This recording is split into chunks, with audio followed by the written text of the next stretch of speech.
Hi everyone, today we are going to teach you how to use iProcessor. Let's unbox the iProcessor.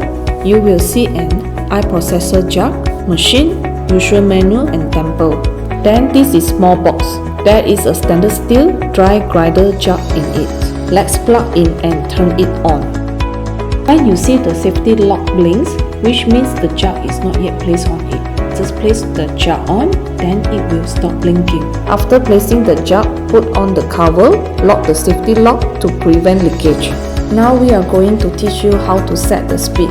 iProcessor has 8 speed in total. You can long touch plus minus to adjust the speed, or just touch one by one to set the speed. Speed 1 is 2 with 8 whites. Speed 2 to 5 are suitable for soft ingredients like juices and baby food. Speed 6 to 8 are generally for hard ingredients like nuts, meat, ice blended. You can use speed 6 to make hot drinks when you feel like it. Please take note, for hard ingredients like nuts and meats, you need to use the dry grinder jug we have to remark in our recipes. How do you set the timer? You can long touch plus minus to adjust, or touch one by one to set your preferred timer. When the time is up, iProcessor will stop working.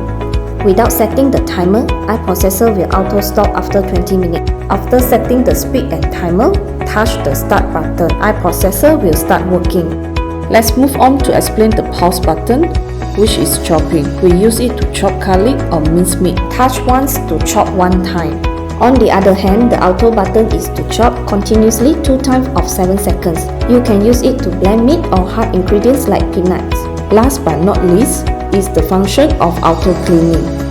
After using iProcessor, add water until cover the blades, then put on the cover, touch the clean button once. It will start the cleaning process and will stop after 1 minute. That's it, cleaning is done.